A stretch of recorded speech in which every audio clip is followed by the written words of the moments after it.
Hi, I'm glad I have the opportunity to share God's word with you. I wish I could be with you in person. This morning, I'm going to be talking to you about how to be a faith action hero. If you have a Bible, open up to the book of Hebrews, chapter 11. Now, I want to talk about going different places. I don't know about you, but we haven't been traveling as much under the pandemic, but I like to go places. And one time, several years ago, I was traveling to a friend's and I was going to pick up something.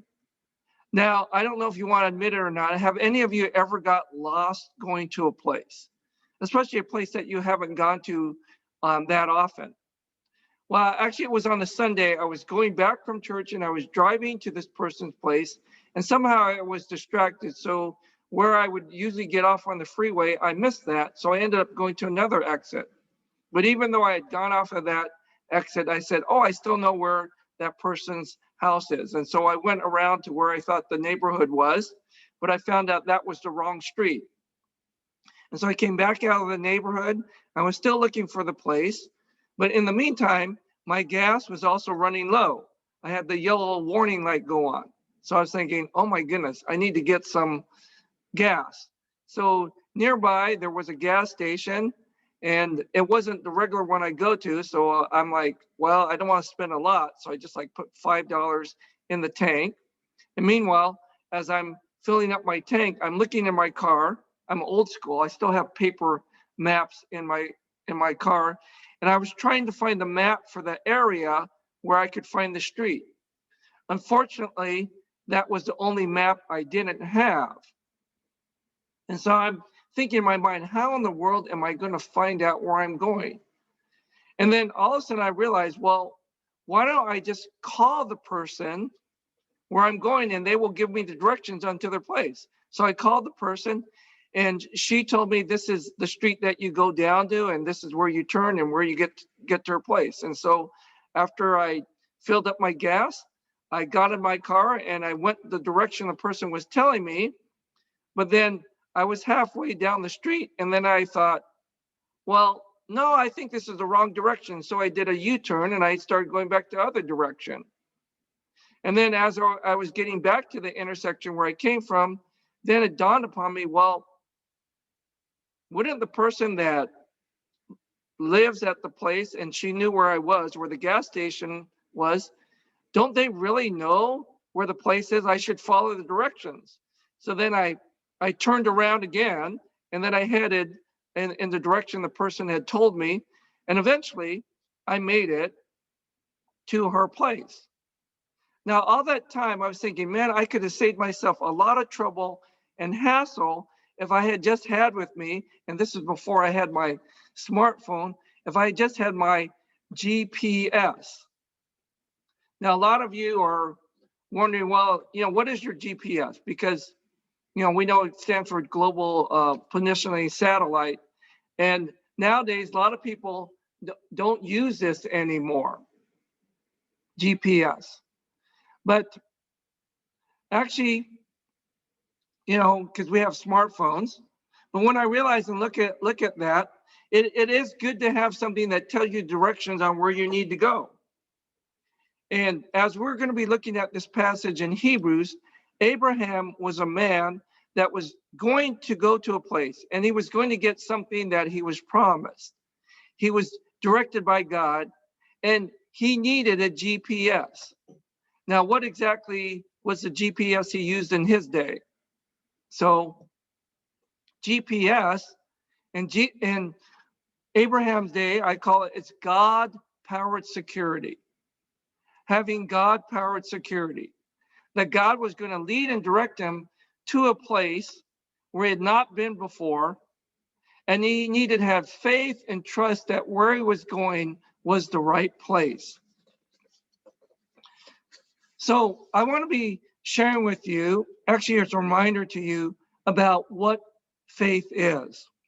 As we look here in Hebrews chapter 11, it is describing to us what faith is. Now, we're all familiar with this. We're told here in Hebrews 11, this is defining faith. It says, now, Faith is the title deed for things hoped for, to prove for things which we are not being seen. Now, in this translation here, when it talks about faith, because in the NIV version, it says faith is being sure of what we hope for and certain of what we do not see. Now, it actually says here, faith actually is the assurance of things that you hope for. Now, this word there, now in this translation, it says it's the title deed of things hoped for. Because this word for assurance in the original language, it literally means something that is under another thing. Okay, in particular, it's referring to an item that would be under a building or a contract or a promise. It was used in ancient literature in that time, common in papyri, to refer to business documents. So it was a guarantee of a transaction. So in a way, like some of you might be homeowners, and so you own a home and you have a title deed which has your name on it that tells the recorder in a public record that this piece of property belongs to you. So that paper that you have, that title deed, means that you own that home. So the thing is, what it says about faith is that faith is this promise or guarantee of something that you do have. Now, the other thing I want to talk about faith is sometimes, people have this misconception and this idea of faith as a believer, follower of Jesus Christ, that the important thing is that I need more faith. And the question that we ask, or what we consider, is how do I get more faith? I need to have bigger faith. So I want to show you a picture here. These are people that had faith in ice on a lake.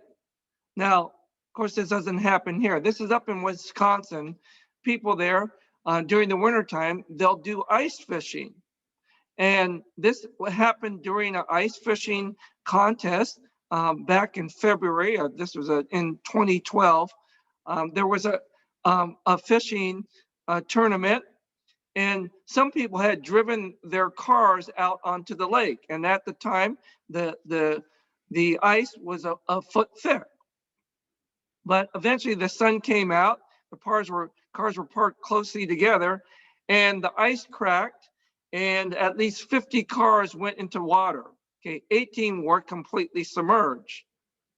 Now, the thing is here, these people that drove their cars, some of them are quite expensive, they had a lot of faith in the ice and drove their cars on it. But we see what happened, unfortunately, that ice was not thick enough to hold up the car. So even if they had a lot of faith, it didn't work. Now, on the other hand, if you go to Greenland there's an ice sheet over Greenland. In some places, the ice is almost a mile deep. Now, you can not only just drive a car on it, you could probably drive a semi-trailer, or you could drive a military tank on that, and the tank will not sink through the ice. Now, why I'm bringing this up is understanding this is that when people think about faith and that I need to have a lot of faith, it's actually not so much much faith that you have, but it's what you're actually putting your faith into. How big or how thick is that ice that you're putting your faith or trust in? See that now, the other thing about faith is that you and I, we do operate in life by faith.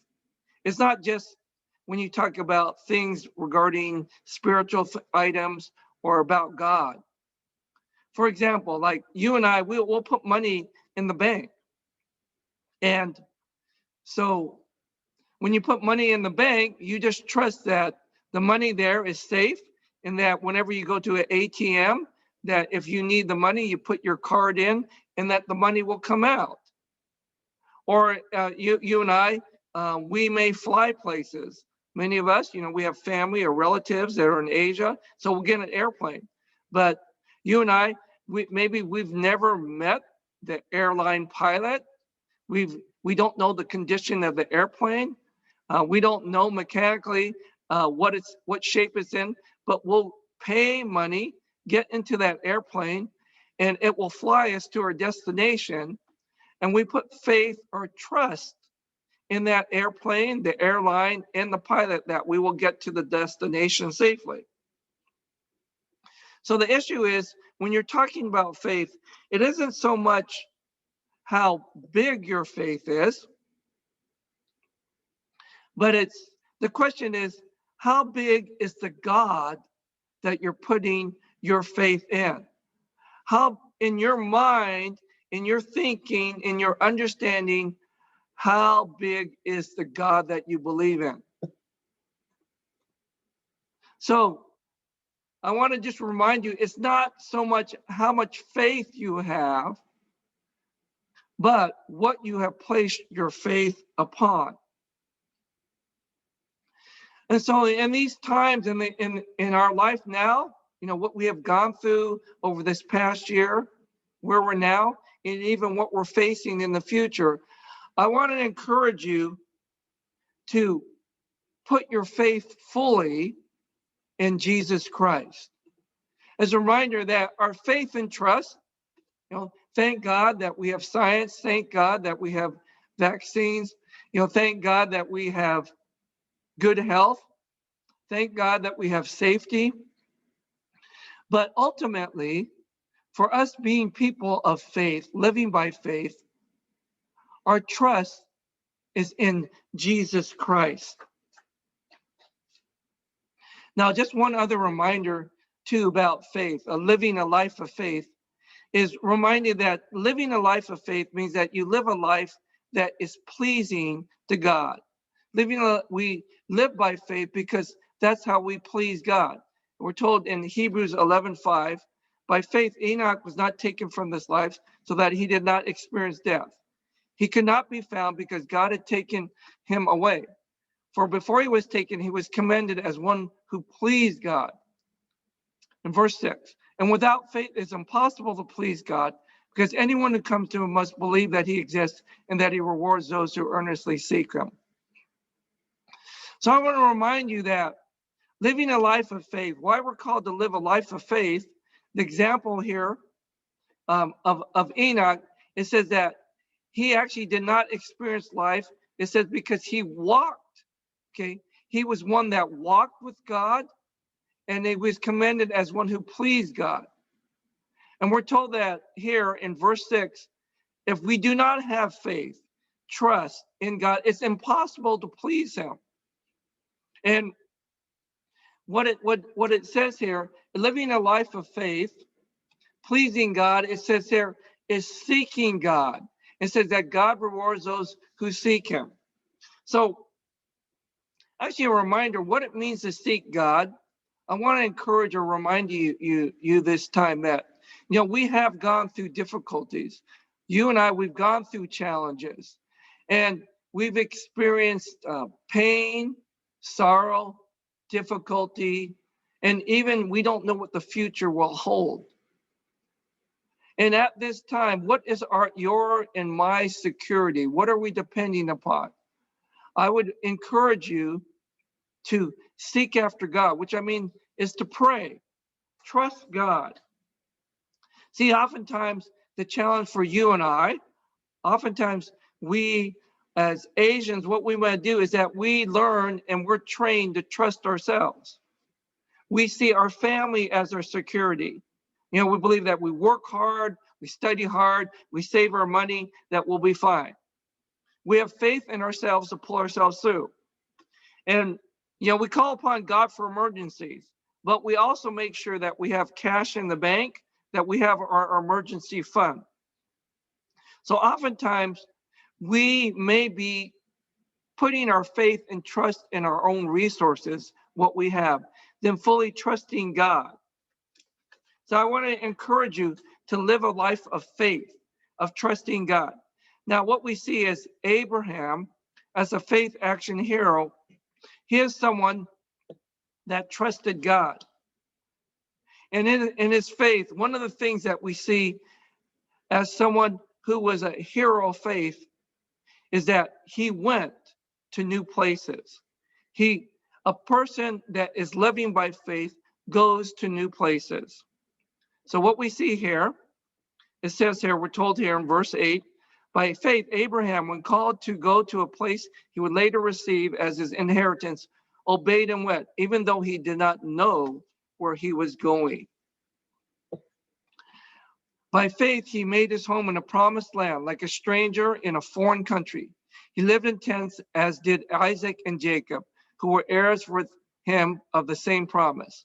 For he was looking forward to a city with foundations, whose architect and builder is God. So one thing that we see about Abraham is that he was doing and going someplace that he had never gone before.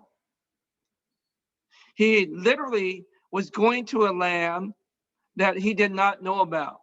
See, in those days, people lived for generation after generation in the same village, in the same place. They didn't move around, not like modern society and culture here in the US. But he was told to leave the security of that. In a way, he was called to be a spiritual wanderer and explorer. Now I'm thinking about that. You know, one of my favorite shows that I liked to watch when I was growing up, I watched the original series, and then there was a Next Generation, was Star Trek. And I'm a fan of that. My brother, I call him, he's a Trekkie. He even goes to conventions now. But one of the things that was attractive, why people like Star Trek, as any time that you watch this episode of it, this was the introduction. We were told space, the final frontier. These are the voyages of the Starship Enterprise. Its continuing mission is to explore strange new worlds, to seek out new life and new civilizations. And then came the main line here, which you see, was to boldly go where no one has gone before. Here, the excitement of the show was that they were going to be traveling in this starship to go to a place where no one had gone before. So what we see, before there was space travel, okay, there was faith travel. There was faith travel.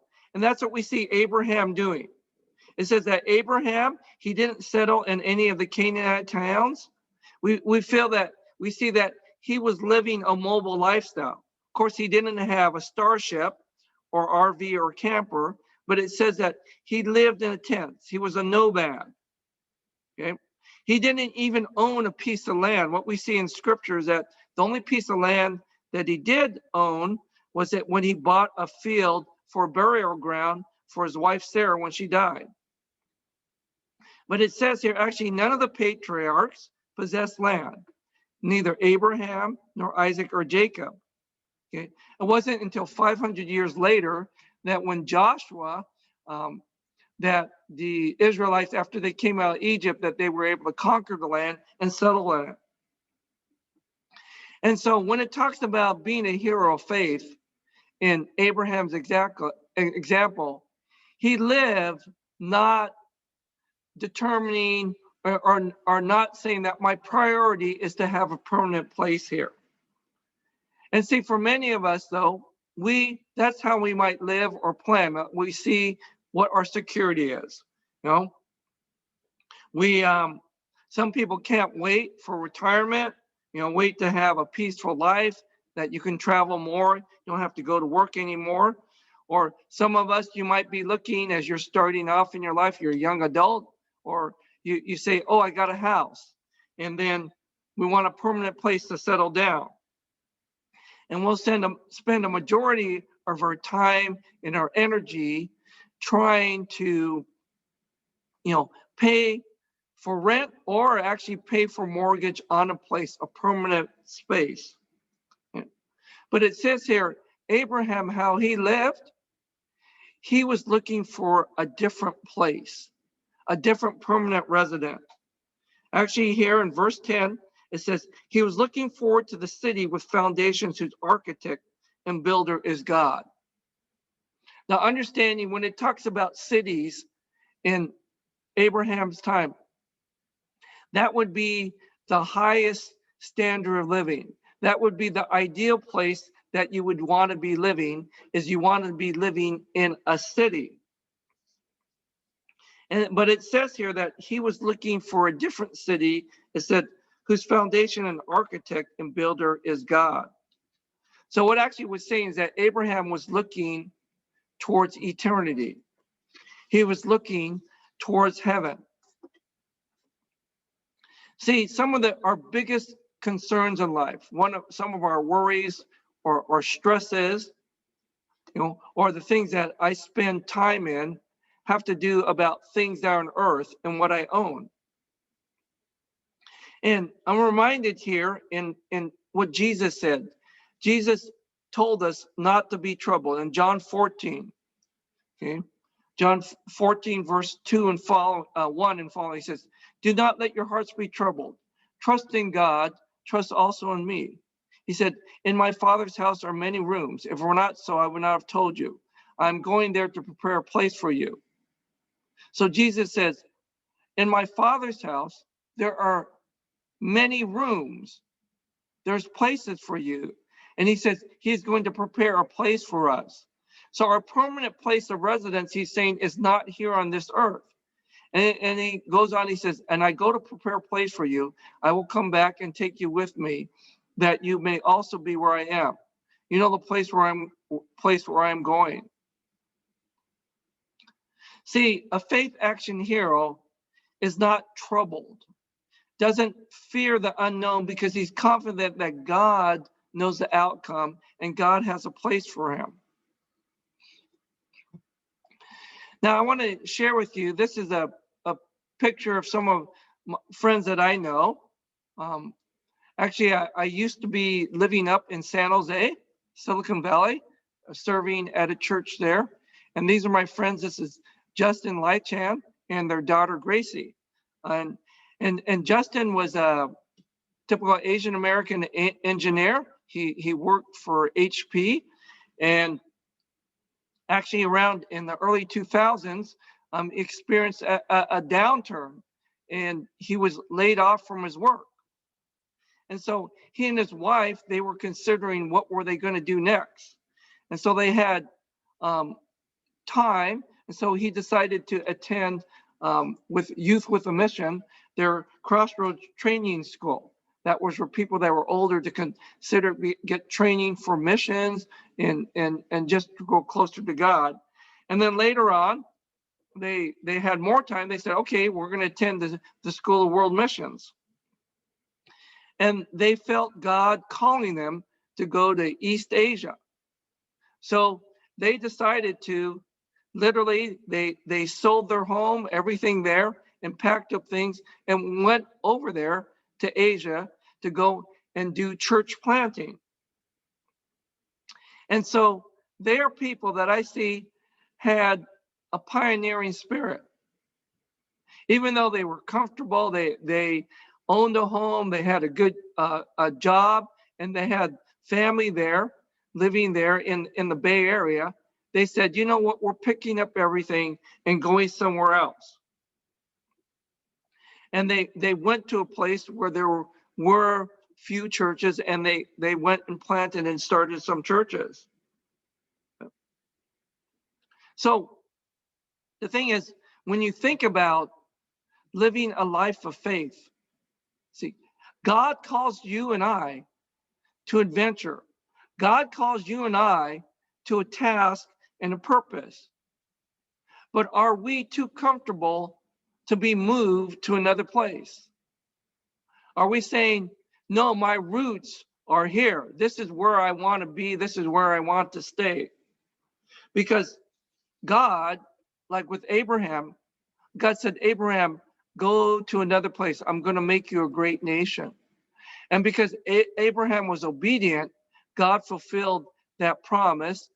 And, through him, raised up the nation of Israel. And also through him came our Savior, Jesus Christ.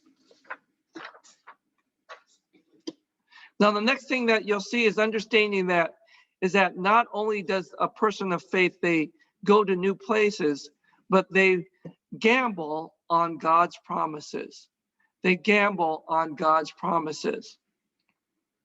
So what we see here in verse 11, it says here, by faith, Abraham, even though he was past age, and Sarah herself was barren, was enabled to become the father because he considered him faithful who had made the promise. And so with this one man, and he as good as dead, came descendants as numerous as the stars of the sky, as countless as the sand on the seashore. Now what it says here is that, looking at Abraham and Sarah, is that God had made this promise that he was going to have descendants. But it says that Sarah was barren. She was actually past the age of having children. Okay, and so it uses this phrase here. It says, "He as good as dead," meaning as good as dead as having any children. But what he does is that he considered that God made this promise, and that all of this promise was laid upon him. Now there was a gamble here. See, Abraham had to be able to trust God. Now he was able to become a father because he had faith to believe beyond the normal boundaries of life. Now, in a way, this is like a true miracle. Okay. Now, when we talk about miracle, we're not talking about, oh, someone did a superb play at the end of a championship game, or someone has discovered a cure to a disease. That comes to research and hard work. But it's something that defies explanation. Now, we said here that Abraham, he trusted God's promise. But the one thing I want to, as you look at the life of Abraham, and this also relates to us, is that when you trust God for a promise, it doesn't necessarily mean that everything that you do, everything comes out perfect. See, Abraham had to wait quite a bit. His first conversation with God was when he was 75. And then he was trusting, waiting for God that he would have an heir.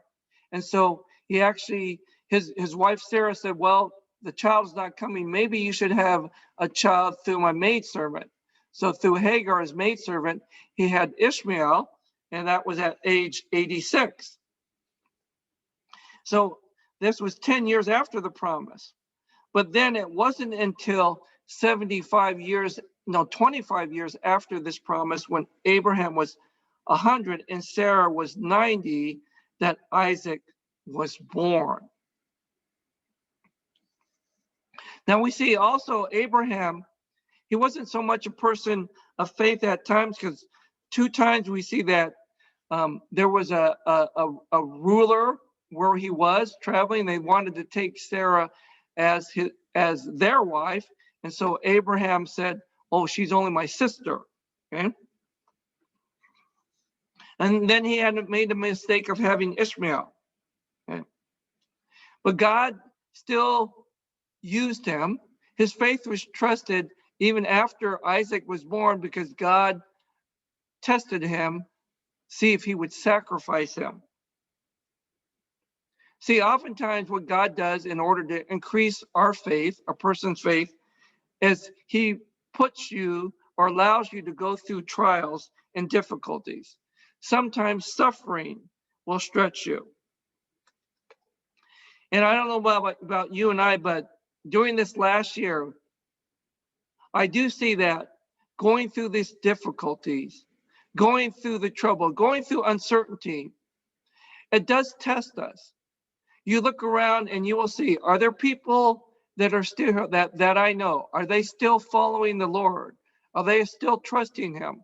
Are they still coming to worship him and praying and seeking after God?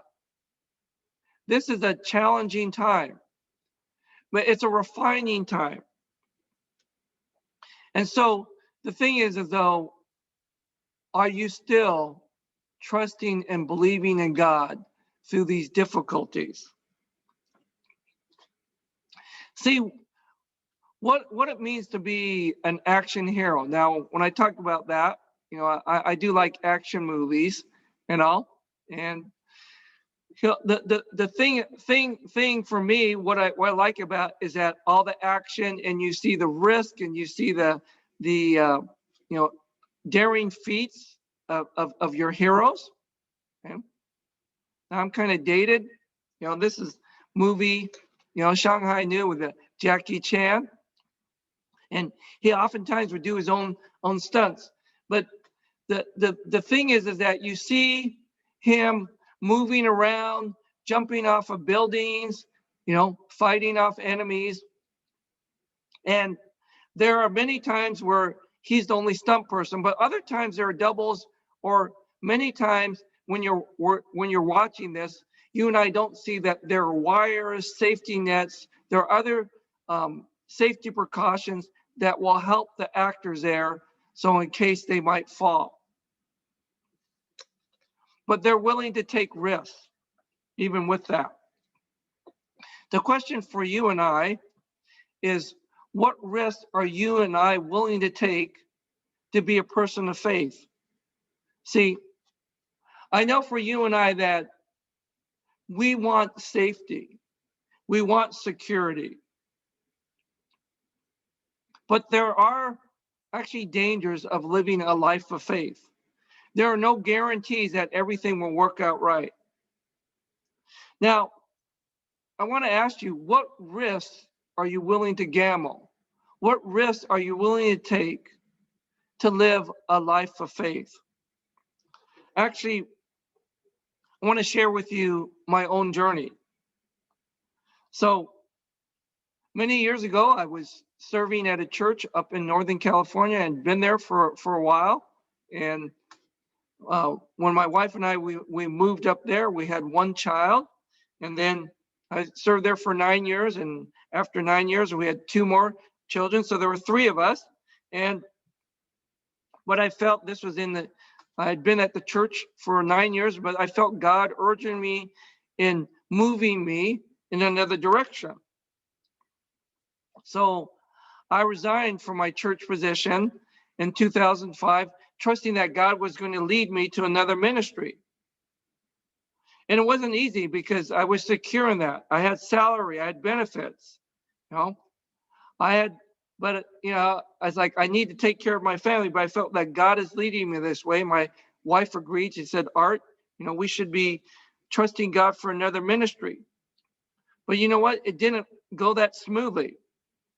Because after I left, I was applying for ministries here and there, but nothing opened up. And then I'm thinking, oh God, what do I need to do?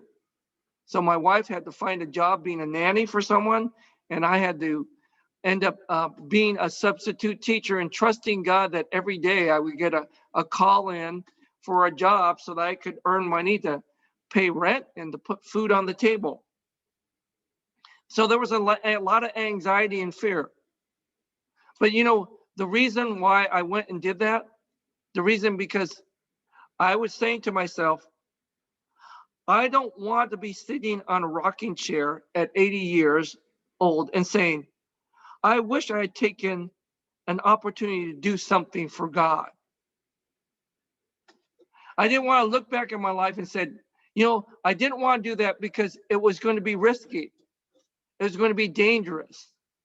I'm going to have to really trust God to meet my needs and to lead and direct me. Now, fortunately, God, after about 1.5 years, God opened up a door for ministry and work for me to do. I got involved in doing campus ministry. And then later on, I moved down from Southern California back to Long Beach. This is where I grew up. And God led and directed me to start up a ministry reaching out to international students at Cal State Long Beach. But even when I started that wasn't easy. Actually, the first time I tried to do an outreach, I prepared, I got in a room there on the campus, and I had actually someone prepare food. And I had food prepared for about 25 people. I'd handed out flyers. And the food was there. I was ready to receive people. And you know how many people showed up? Exactly 0. No one showed up. I had this banquet, I had everything prepared, but no one showed up. So it was a failure. Now later on, I'll share with you later on, God did work and the ministry did start and grow. But there were risks and failures involved.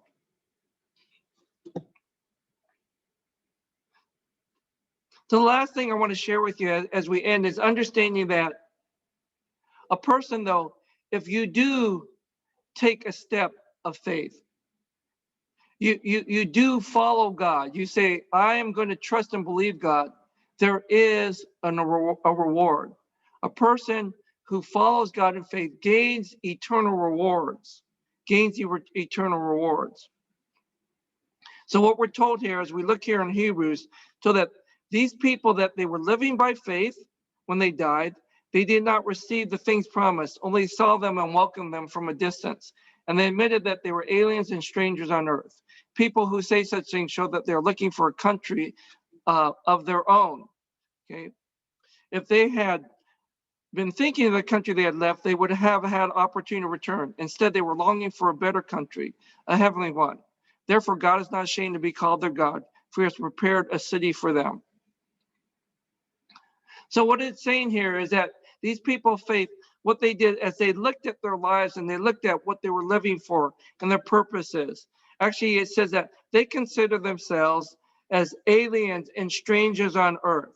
They said, our permanent residence is not this place. They were looking for a future investment. Okay? It says that they were longing for a better country, a heavenly one. Therefore, God is not ashamed to be called their God, for he has prepared a city for them. So it says that actually God was looking for them or preparing for something, them in eternity in heaven. And so going back to the Lord eventually led me down here to Southern California and to start doing international student ministry. It wasn't easy at the beginning, but after about the second year, though, I met a new student that she came and arrived. Her name was Michelle. And then Michelle, who was a believer, she brought another friend to join our meetings. And this student, her name was Kiwi. Okay, and Kiwi Kiwi joined us. The first time she joined us was at a Christmas party, and Kiwi was from Taiwan. Kiwi had come to Cal State Long Beach to study English and all. But I didn't know at the time that Kiwi was depressed and she struggled with her own identity, who she was. But Michelle brought her actually to a local church. So Kiwi started attending that. Eventually, she heard the message of Jesus Christ, believed that, and received Christ. And then I had the privilege of around Easter time to take her to the beach there and to baptize her. Actually, there were several others that were baptized along with her. The guy next to me, that's Kevin, and he was also a student there at Cal State Long Beach. And then also Kevin, who is from Hong Kong. But the good news was because I was obedient to what God called me to do. And I don't consider myself a hero of faith, but I consider someone that was willing to trust God for what he was going to do and to start this ministry. And God did the work, and God brought other people around that we came to know Jesus Christ. Now, the other thing about this, the story doesn't end here, is that Kiwi then went back to her home and to her family in Taiwan. And her mom and her sister saw that her life was changed. And Kiwi shared with her mom about the gospel and her sister. And they committed themselves to Jesus Christ also. And not only that, several years ago, actually I had an opportunity to go to Taiwan. I was on a summer mission, and I met up with Kiwi, and I met Kiwi's mom. And then, Kiwi's mom said, I want you to come to my office where I work. And, I didn't know exactly where she worked. It was in the capital, Taipei. But I was brought to her office, and her mom actually worked for a big insurance company, and she was a manager. She was someone that was training other employees to sell the insurance. And I went there, and I saw on one of the doors of the office there is like, God loves you in Chinese, 善爱你.